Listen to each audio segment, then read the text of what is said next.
साईं असांजी जेका हड़ताल हुई अवामी तहरीक जा सब दोस्त असीं गॾु हुआसीं। पहिरीं बाईपास बंदि कयोसीं, उनखां पोइ असीं रैली में आयासीं पे अॻियां पुलिस असांखे रोकियो। उन पोइ अॻिते वियासीं पकौड़ा स्टॉप ते, उते असां नारा पिया आयासीं। उनखां पोइ साम्हूं हिकिड़ी कार हुई जंहिंजे पोयां पुलिस जी 2 एम्बुलेंसिस हुयूं।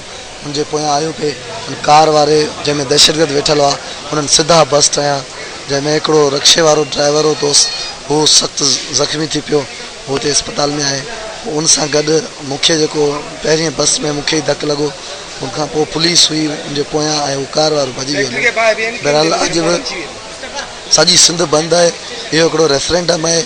असीं सभु सॼी सिंध जे माण्हुनि खे चऊं था जदोजहद खे जारी रखूं पाण, ऐं असीं इन्हनि दहशतगर्दनि खे ऐं पीपल्स पार्टी जे गद्दार वॾेरनि खे सिंध कॾहिं कोन ॾींदासीं। अहिड़ा नौजवान कई असीं क़ुर्बान थी सघूं था।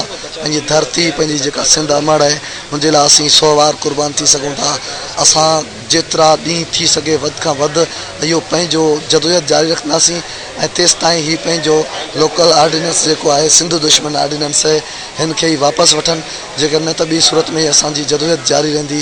ऐं अॼोकी ही जेको दहशतगर्दनि जी फायरिंग जी असीं सख़्तु लफ़्ज़नि में मज़म्मत करूं था।